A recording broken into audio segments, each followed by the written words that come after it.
Hi, everybody. Thank you for joining us today for this live stream, our special Halloween edition. I'm Rebekah Tweed. I'm the Executive Director at All Tech is Human. For those who don't know about us, we are a nonprofit based in New York. We bring together a global community of over 50,000 people. Together, we're building the world's largest multi-stakeholder, multidisciplinary network in responsible technology. So we emphasize a few different things. We emphasize leveraging the collective intelligence so that we can most effectively tackle thorny tech and society issues in order to co-create a tech future that is aligned with the public interest. Our aim, which we're going to discuss in depth today, is to diversify tech to include more backgrounds, disciplines, perspectives, and lived experiences so that we're best positioned to meet the challenges that we face as a society. So as we seek to do this work, we are looking to greatly increase the pace of tech consideration to match the pace of tech innovation. We know that tech is not slowing down. We need to move at the speed of tech. So we're building and strengthening the responsible tech ecosystem through multi-stakeholder convenings and community building, through multidisciplinary education and resource development, and through our extensive career development efforts as we look to establish a strong, responsible tech talent pipeline, which is partly what today's discussion is about. So we have a lot of different activities for you to get involved in. Please check out alltechishuman.org. You can find details on our mentorship program. We're about to open up for another cohort. We have working groups, a university network, an affiliate program. We have a talent pool and a talent matchmaking service. You can check out our job board. You can join our Slack community of over 10,000 members across over 100 countries. You can subscribe to our newsletter. So there's a lot of ways to get involved. So please do that. If you're tuning in right now and watching us on LinkedIn, please drop a comment. Let us know where you're tuning in from. And as always, we are going to be taking audience questions at the end. So please drop those into the comment section at any point, and then we will get to those in the last few moments of our time together.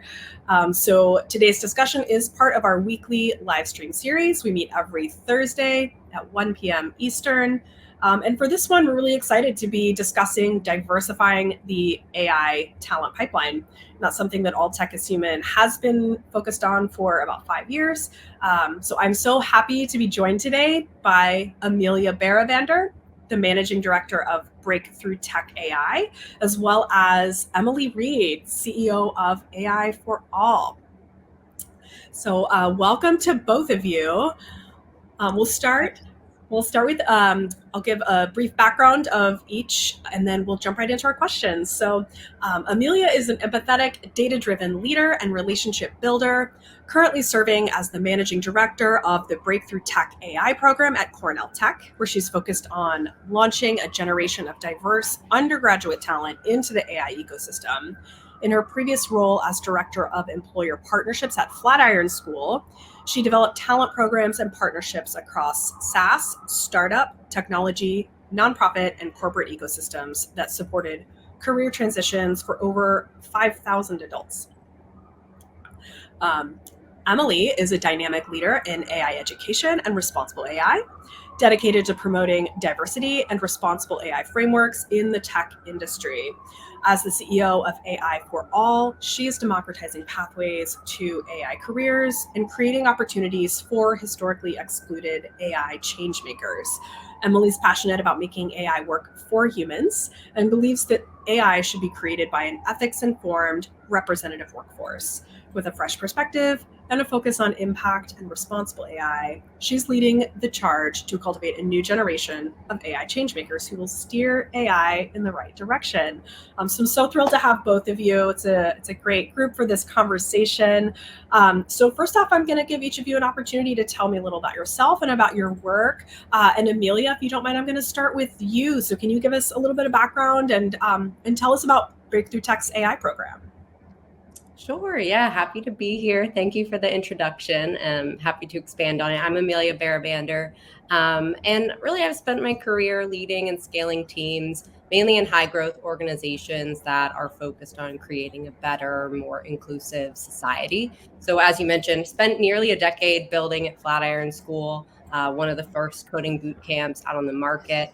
For those unfamiliar, Flatiron supports career-changing adults who are to gain the technical skills they need to move into fields in software engineering, data science, cybersecurity, UI, UX design, things of that nature. So wore many hats over the years there, but spent a lot of time on the career services side of the house, where I grew out that employer partnerships team, which was really focused on creating hiring relationships with companies of all different shapes and sizes across the US. And ultimately, by the time I left, we were supporting around 2,000 career transitions per year.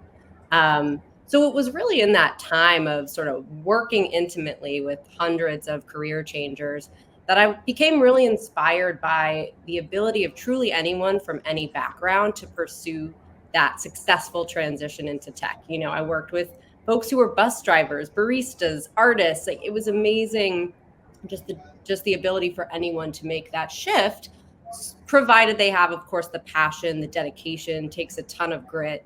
And of course, access to the education, training, and a really supportive community to help them make that. But just constantly inspired by that potential. But it was at Flatiron that I really came face to face with the gender parity gap in tech for the first time, right? Working with engineering teams that were actively trying to diversify their teams. So became really familiar with that challenge and really wanted to be part of that solution. So ultimately, that's what led me to where I am now, managing director of the Breakthrough Tech AI program at Cornell Tech, which, as you mentioned, we're really focused on sort of changing that path to power to launch more young female talent into fields like AI. So happy, I'll pause there. I'm happy to share more about Breakthrough Tech, but that's sort of what's gotten me to this point. Yeah, that's great. Thank you. And Emily, can you tell us about yourself and your work at AI for All? Also, really would like to hear a little about the AI for All Ignite program. Yeah, absolutely. Thank you, Rebecca. And yeah, it was great to hear, Amelia, everything that you've worked on. I'm a huge fan of the Breakthrough Tech program. I remember seeing it kind of grow in New York that was back when I was at Girls Who Code, so I'll share a little bit about that history too. But yeah, it's a wonderful program, and I think this will be an interesting conversation too, because Amelia has done such great work on that kind of workforce and like that kind of further into the career side of this pipeline. And we're kind of meeting in the middle on college, and more of my experience has been college and high school as a kind of pipeline. So I actually am a computer scientist myself. My first career was as an engineer. Worked as an engineer for about 4 years before I went back to graduate school for machine learning. I did my master's in computer science with a focus on like natural language processing and machine learning, and did some work in AI research for a while. But it was around that time, I had been in all of my own classrooms and usually was one of the only women, maybe one of two, and we'd like wave to the other one across the room. And I had a really hard time in industry in particular.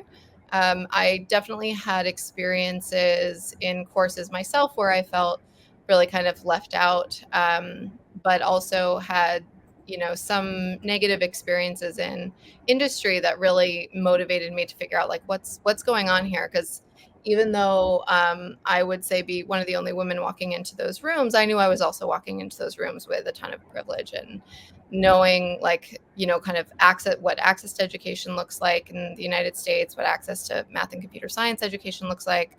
How can we solve this? Both of my parents are educators, so I've always looked at education as a way to solve these types of problems. So it was around that time that I got interested in computer science education and workforce development.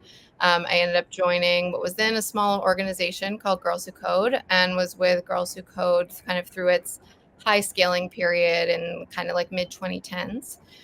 And then I ended up coming to AI for All as leading a program called Open Learning.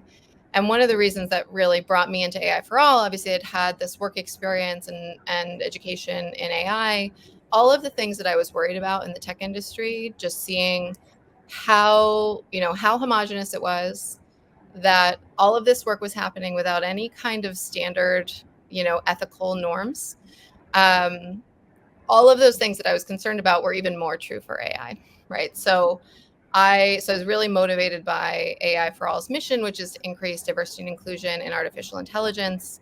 We are really focused on building the next generation of the AI workforce that we believe the world needs. So one that is diverse and is responsible. And so I was really motivated by that vision. And our organization started actually as an early program back in 2015. It was called Sailors at the time, became AI for All in 2017. So having now the organization has that experience of that kind of last 7 to 9 years, and it was very, very different early on. Very different in terms of being able to talk about AI and why it was important, and so a lot of that has changed. I know we're going to get into a little bit of how the space has changed the last few years.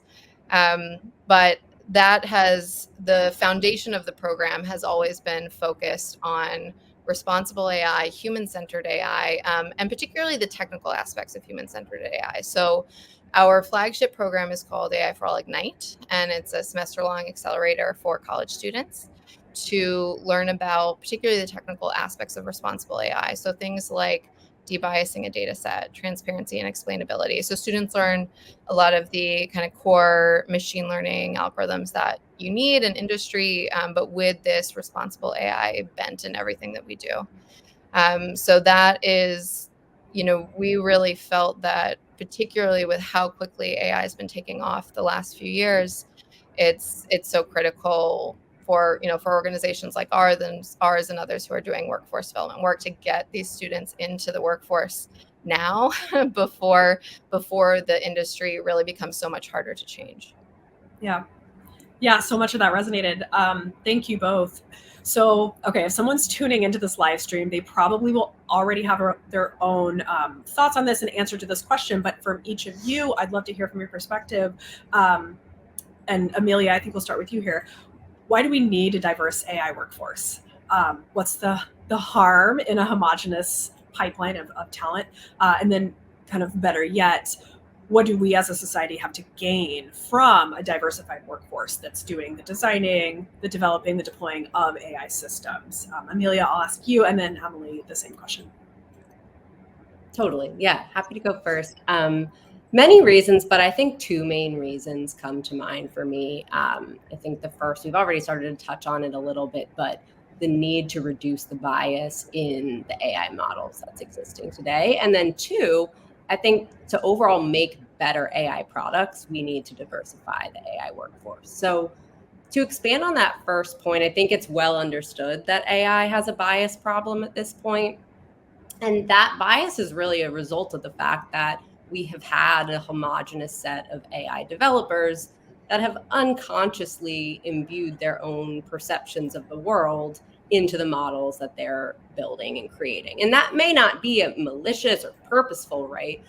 Developers may choose to train on data sets that they're comfortable with or familiar with, but not realizing that those data sets may not represent the broader population of society. And so having a broad, diverse workforce will really ensure that we're bringing a wider swath of perspectives into that development and design process as we're creating these models. And that will ultimately help to reduce the bias, identify that bias earlier on in the models themselves. And then I think building on that is the second reason, again, that we need this diversification AI to make better products that will serve a broader range of people. Diverse teams have those varied backgrounds, varied approaches that allows them to tackle more complex problems and come up with more creative solutions, more effective solutions, identify those kind of breakthrough ideas that may be missed when you're just working with that more homogenous group of people. So ultimately, in my view, I think it's that diversity of thought that's ultimately going to create the best products that can connect with a wider customer base.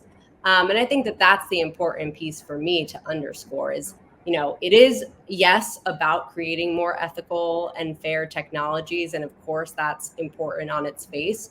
But I think it goes beyond that to say that in order for companies to really be competitive in this day and age and build the best products on a global scale, they're going to need to be able to put AI first, put AI at the core of their strategy, and have that strategy executed by a diverse team. In my eyes, it's only a diverse team that can actually execute an AI first strategy successfully. So the two very much go hand in hand in my mind. Yeah, that's a great point, Amelia. It's, it's beneficial to society. It's beneficial to the workforce at large, but it's also beneficial to companies and to industry, like building these products. Yeah, that's a excellent point. So Emily, I'm going to turn to you and ask you the same question, just from your perspective, especially as someone who's been in the industry. Would love to hear your thoughts on this. Yeah, absolutely. So +1 to everything that Amelia just said. I think that's also true. Like we should all really know at this point that diverse teams make better products. There was a McKinsey survey last year talking about how I think like 39% of you had a 39% increased likelihood of outperformance for your company if you had diverse technical teams, right? So, and there's lots of other data like this to back that up. So, yes, underlining everything that Amelia said. There, to build on that, I think there's so many reasons. Technology kind of since the advent of a lot of modern technology, there's always been this divide between who is creating it and who is using it. And I think that AI in particular is one of the areas where that representation and that kind of being able to democratize access to these careers is so critical, because it is exactly the groups who have been historically marginalized in the field, like women, non-binary folks, like Black, Latina, Indigenous folks. Those are all the folks who experience a lot of the negative effects of AI, and they are the least represented in the field, right? And so responsible AI should be everyone's job, right? It should be the job whether you're a woman or a man, whether you're Black, white, Latina, Indigenous. It should be everyone's job. But it is really telling that AI has this representation problem, and a lot of the kind of negative impacts of AI are happening to those folks that have been left out. So I think that alone says a lot, in addition to the fact that these are just, for us working in workforce development space, these are really profitable jobs. These are really excellent career paths. And in the space that is, in a technology space that's been changing a lot, where a lot of the rest of the tech sector has been shrinking. And I have friends who are software engineers who've gotten laid off, right? 10 years ago when we were doing all the CSED work, no one thought that was going to happen. We were more afraid of AI taking over factories and a lot of blue collar jobs. And it's very much, we're seeing much more of an impact on white collar jobs now. So those AI skills are going to become more and more important. So while other parts of the tech sector are shrinking, AI is growing. There's a lot of opportunity. There's a lot of opportunity at large companies. There's a lot of venture capital investment. There's a lot of exciting research. So also just in terms of, kind of an access and equity perspective, I think it's really, really important that we build pathways to these careers. Yeah, thanks, Emily. And I'm actually going to stay with you for this next question to kind of dig a little more into, what these barriers are. Like, what do you think from your experience, both like in industry and in your role, with AI for all? What do you think the barriers are to diversifying AI in these ways, and how do these barriers kind of vary across communities? Are you finding, is it different for certain groups than others? Really curious what you think about that. Yeah, it's a great question, and I think there's a lot of ways to answer it.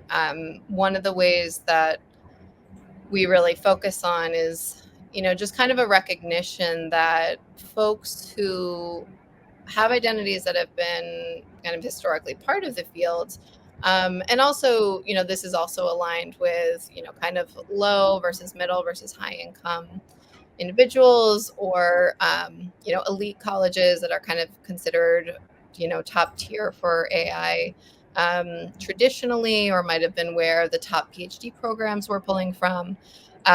There is like a social capital there that a lot of the students that I know we both reach don't have access to. Right. And so we talk very directly about that as social capital, as something that we need to make sure that we're helping our students to build in addition to the technical skills that they're developing. It's very important that they're building networks, that they're building mentorships, they're building peer networks and support networks, because a lot more of that is built into a more traditional AI pathway. So that always becomes important when you are, applying for a role, when you're, maybe changing roles later on in your career, trying to get a promotion. But well before that, at your college, what kind of AI courses are offered? How much are you able to connect to folks in industry?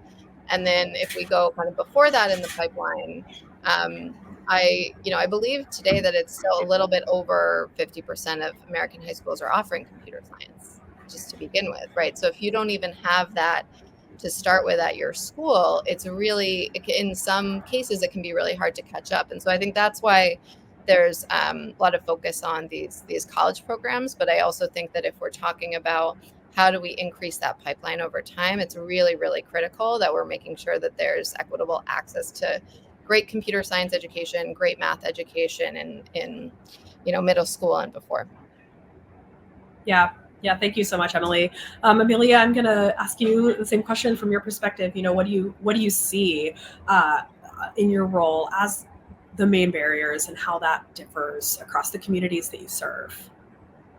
Totally. And yeah, so much of what you said resonated, Emily, especially the piece around social capital, the lack of access to social capital, and how do we bridge that gap and provide them with mentors and career development support to help them kind of build out that network is so important. But yeah, and you spoke to kind of the limited access to AI education. And really for Breakthrough Tech, I think we've identified really a broken talent supply chain problem, which blows my mind, the fact that even in higher ed, the many kind of premier AI faculty, AI curriculum is only concentrated within top 25 computer science programs. Like, you wouldn't think that would be the case when you get to the higher ed level. You'd think at least by that point, things kind of level out.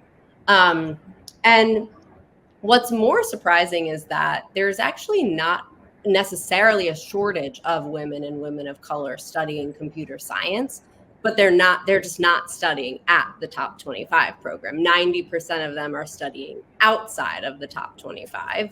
But of course, recruiters are going primarily to the top 25, or when they're flooded with resumes and they have the choice between the top 25, who have a lot of privilege, have a lot of that resume juice, right?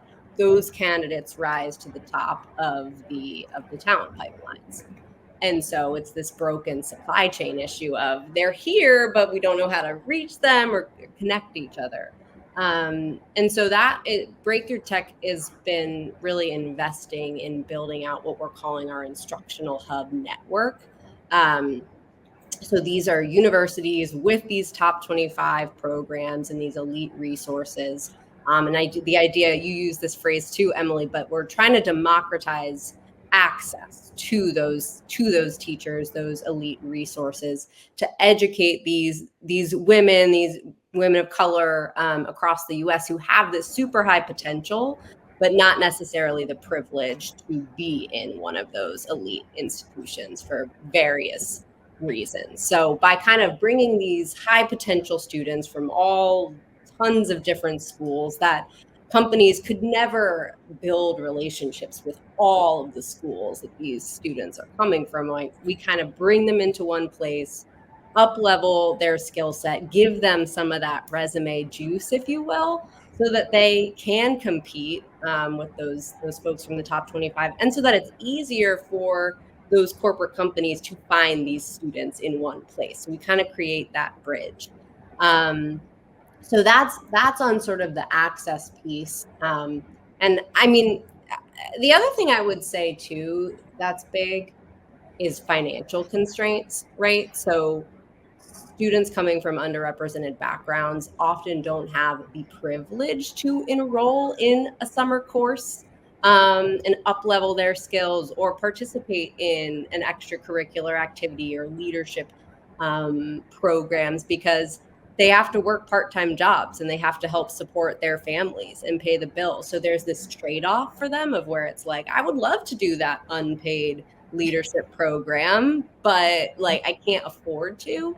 So that is an area where we are providing students that our program's a year-long program. So it's a pretty big lift. So we do pay students a $2,000 stipend to at least partially compensate them for their time, make it a little bit of an easier trade-off. But no doubt that's a barrier that we still have to kind of combat against. So happy to pause there. There's more barriers I can go into, but yeah. You've touched on some very important ones.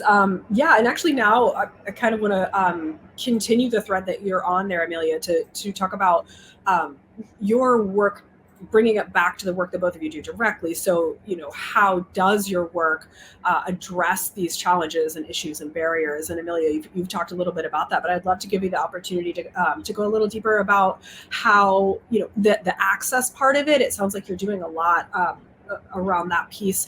But if you want to talk about, all of the programming that you're doing with Breakthrough Tech and how those programs do directly address these barriers. Are there other things that your organization needs to better address some of these issues and challenges? Just want to give you an opportunity to talk a little more deeply about that work. Yeah, so the Breakthrough Tech's AI program, it's a year-long program. Currently, we're offering it to around 1,000 students per year. And as mentioned, it's sort of a multi-pronged program. We have a piece that focuses on technical skills training. That's our machine learning foundations program. We focus on the career development support with a year-long mentorship program and career services support. And then we offer real-world project experiences through our AI Studio program, also a 2-semester long, where students are working on real-world machine learning challenges that are created by industry. They're also supported throughout by industry. So these are giving students an opportunity to actually grapple with these real challenges that industry is facing and get some of that opportunity to build and flex those applied machine learning skills.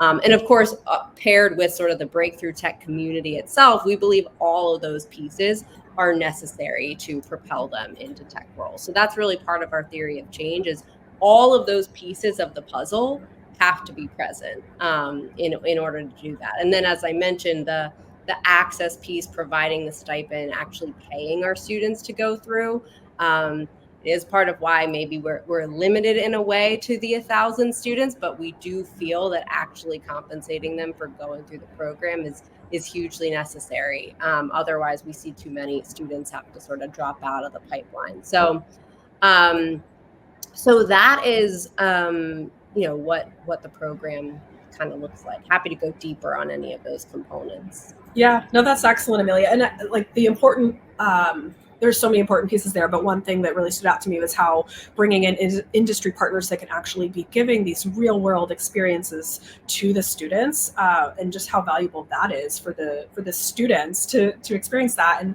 I'm just, would love to hear a little too about on the industry side, like, is this,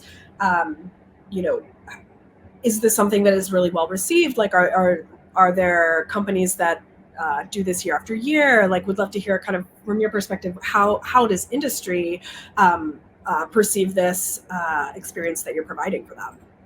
100%. I mean, truthfully, we created this because we talked with a lot of people in industry, and a lot of them will say, why are you choosing that top 25 student in computer science versus a non-top 25 student? And every time they're like, well, they don't have like these experiences. They don't have the internship, or they haven't built anything. They don't have these projects. They want to see that you've done the job before you've done the job, which is hard when you're an entry-level candidate applying for your first internship. Like, where do you start?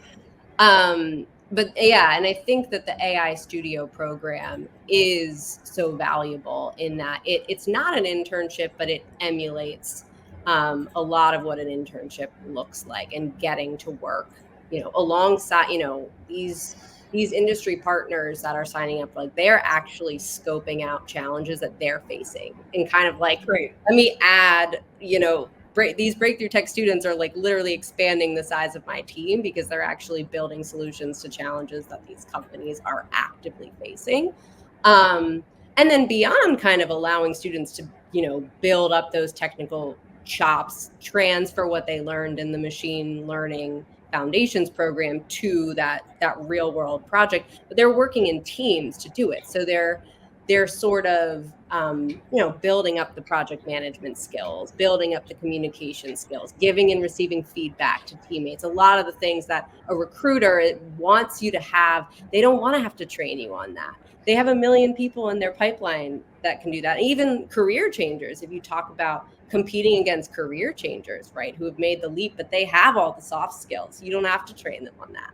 So, I think to be competitive, we have to give them those opportunities before they, unfortunately, even though it'd be great if people could just learn on the job, but yeah. And so that's what we heard from recruiters that they wanted. And I think that's why we've had success in garnering so many industry partners to support this work. And they do support that piece of the program year over year. We're very reliant on volunteers to spend their time supporting this component.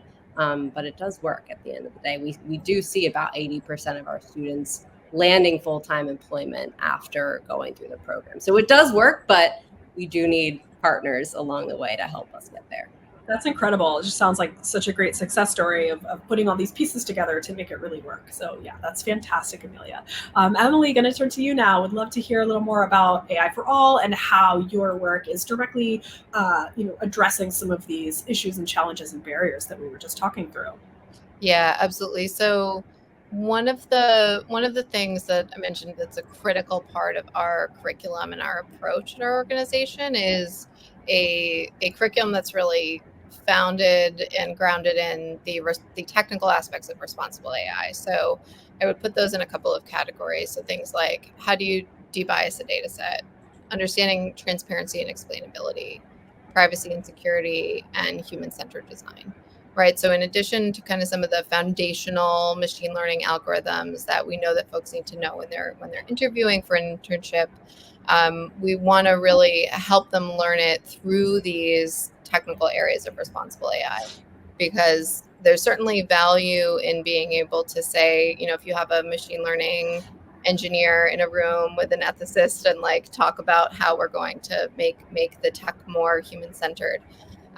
There's a lot of value to that, but it does require, I certainly find that in some cases, there are companies that will pay kind of lip service to responsible AI, but not actually have the investment in it. And so one of our kind of founding visions was that we need this workforce to be kind of trained in the technical aspects of responsible AI if it's actually going to happen. So not sacrificing that technical piece, but making sure that we kind of keep it grounded in that area.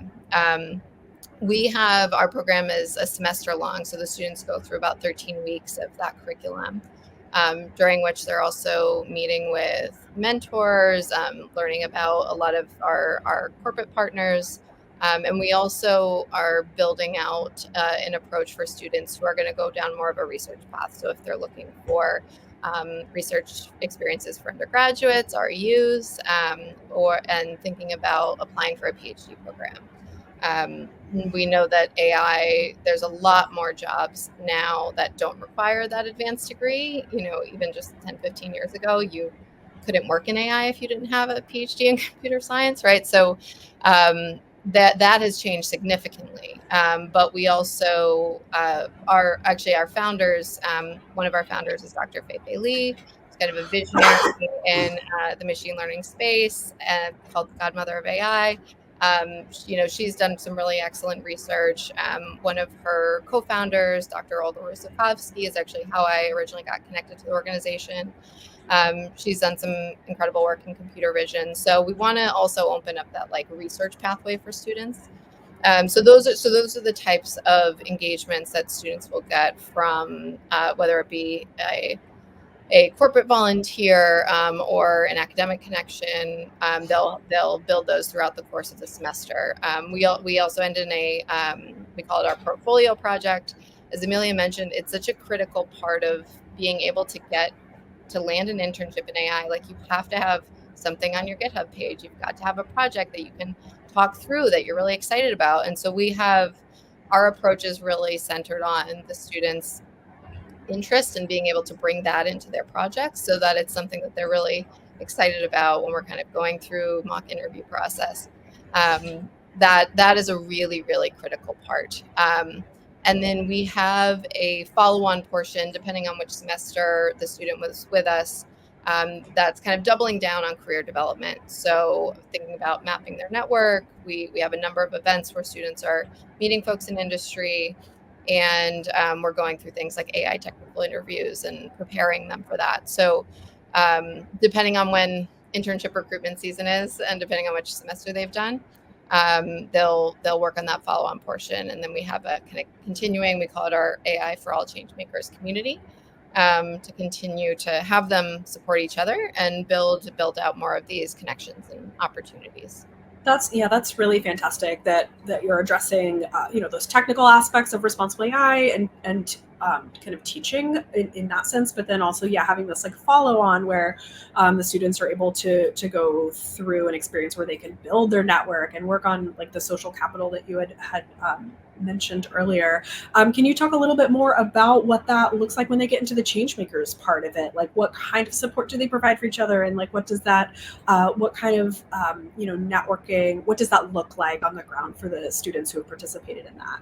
Yeah, absolutely. So I think that that's one of the most kind of potentially powerful aspects of this over time. Obviously, like kind of short term, it's most important for us to be able to get the students internships, get them a job, right, and launch them into industry. But kind of the vision that I have is that as these students, most of them are either still in college or kind of right into their early career right now. We also used to have some high school programs, so some of those students are kind of in the college space now too. So one of the things that we see is that there's a lot of continued support as students, like they'll kind of form some of their own groups depending on where they were with the cohorts that they were going through the program with. They'll continue to support each other after the program.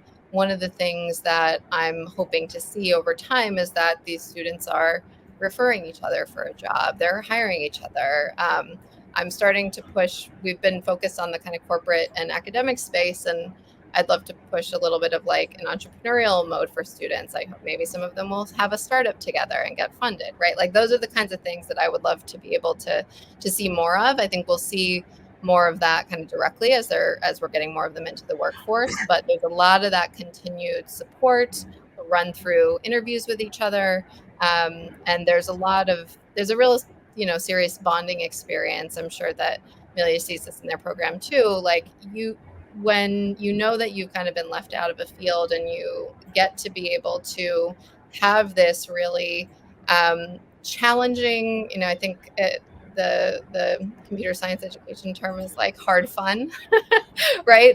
When you're having hard fun with people, it really creates such a bonding experience that's going to go well beyond, the projects and the internships and the jobs. Amazing. Okay, so I think we have time for one more question for both of you. So I did want to touch on, Emily, you had kind of like teased this earlier about like how things have shifted over time. Both of you have been in this space for a while. So obviously, like one of the biggest kind of pivot points for the field could be like the release of ChatGPT, the ubiquitousness of LLMs and chatbots everywhere, and people's understanding of what AI is changing drastically and quickly. So would love to hear if you've noticed any significant shifts, from the workforce workforce perspective since the release of ChatGPT, or other types of shifts that you think would be notable to touch on over the past couple of years? And yeah, Emily, we could start with you and then go to Amelia. Sure. So yeah, a couple things there. I know I mentioned that that's really kind of created this kind of somewhat unexpected experience in the tech sector where a computer science degree alone, maybe without machine learning expertise, that is no longer the kind of ticket to a great career path that it was 10, 15 years ago. It's still a great career path, but that is definitely a sector that is shrinking a bit. And I think software engineers who don't have AI expertise are struggling a little bit more. Certainly they'll have a foundation. And to your point about like career changers or just kind of upskilling, there's a lot of opportunities there to build those skills. But that's definitely become something that's a bit more challenging. I think there's also, though, there's a ton of opportunities because in some ways, while that sector has, and that pathway, computer science without AI, has become a little more challenging, computational thinking on its own has become more important for everyone. Because every time, now AI is much more of a common language folks understand. My mom and my aunt are asking me about generative AI. My dad's trying to use stuff, right? Like, and they're not technical people, to be clear. And so they're really getting into it or trying to understand it. But we still know that I think it's like more than half of Americans are more concerned about AI than excited about it. Right. And so there is and every time we're using a generative AI tool like ChatGPT, we're all programming. We're just using English or our natural language of choice. Right.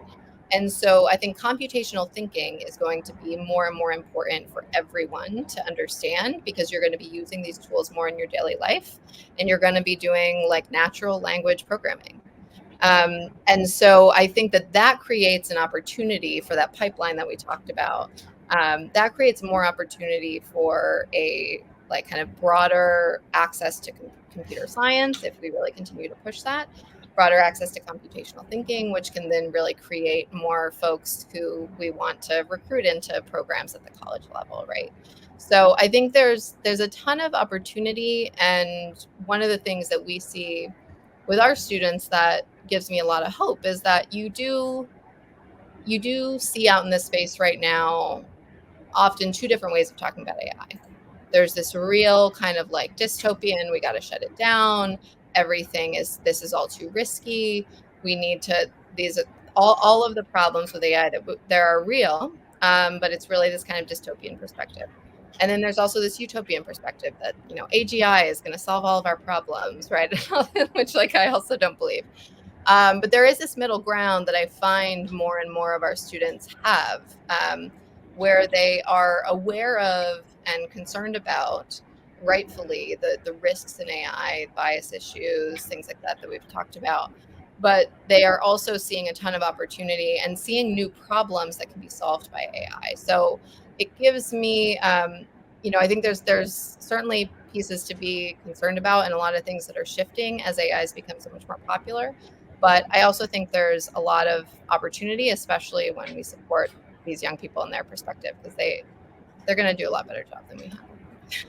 Absolutely. I'm going to chime in just for a second to say, like, from my perspective, at All Tech as Human, I think it has, as responsible AI has been growing as a field, it is really interesting to see how the talent community has kind of responded to that and what it brings people in. And I think there is a sense that for some people, it is, concern about these more existential risks or risks to the, the job market or things like that. Like what does it mean for labor? What does AI mean for these other like very significant impacts on society? But it's this point of entry for understanding that there are other day-to-day aspects of artificial intelligence and how it impacts life in society right now. And so I think like we've seen a lot of people enter our community and enter responsible technology more broadly because of something like ChatGPT putting AI on people's radar in a way it hadn't been previously. So yeah, we're finding that we have a lot of people joining the community who care about these issues now, or are starting to become aware of the issues and wanting to learn more. So from my perspective, I've seen that happen as well. And Amelia, I'm going to give you the last word here. Can you describe a little bit from your perspective the same question? Yeah, I mean, I definitely would plus one the sort of sentiment around, certainly since ChatGPT has come on the scene, there's just so much more awareness about AI as a viable career path, and even for the students that we're trying to recruit in the program. Like, I think about a few years ago, it took us a year to generate an interested student pipeline of about 1,000 students. Now this year we opened the application and we got 1,000 interested students in like a week. So just, people are more aware about this, seeking it out, trying to find opportunities to learn about it. But at the same time, the bar is higher. And it's kind of funny, like some of the applications that we now see coming through, you see people relying on ChatGPT, right? Like the applications I've received answering a question like, what extracurriculars are you involved in? And I've literally seen responses that are like, I'm a bot. I don't do extracurricular activities. And you're like, oh man, like, so you hate to see though, people over relying on this technology. Like, yes, it's increasing awareness, but I think that is something that we've tried to educate students in our program, right? Like, don't over rely on this tool. It will be to the detriment of your own learning, right? And if you do really actually want to compete, with it's still a very competitive talent pool. So if you're not really grappling with these concepts and mastering, like, you're going to be found out. If it's not now, it's going to be later. So I think trying to take an AI forward mindset, we know students are going to use ChatGPT, but really promoting that responsible use. It's a supplementary tool. We have asked students to even, disclose when they've used it and cite that, but really just promoting originality, and you're going to get out of it what you put into it. So yeah, absolutely. And then we've had similar experiences. Our mentorship program, this is going to be our 6th cohort that we're opening up, coming up here next week. And yeah, we have a wait list of like 1,000 people like waiting to apply. And it's like before we've even opened up our applications, and seeing how that's grown from, a few hundred people to where it is now, just in a few short years is pretty mind blowing. And yeah, making sure that people are actually like proofreading the answers before they like send in something that ChatGPT has spat out. It's an important skill to develop. So anyway, just want to thank both of you so much for your time on this conversation. We are at the end of our time together, but thank you to Amelia and Emily for your time and for sharing your insights with us. Thank you to everyone for tuning in. We are going to be posting this on our YouTube channel at All Tech is Human in the next couple of days. So be sure to circle back and check this out again, share it with friends. And you can find me here next Thursday at 1 p.m. Eastern. You can follow Amelia's work at breakthroughtech.org. You can follow Emily's work at ai-4-all.org. And then, of course, keep up with everything that All Tech is Human is doing at alltechishuman.org. So thanks so much for joining us today. Have a great rest of your Halloween. Thank you, Rebekah. Thanks. Bye, all. Bye.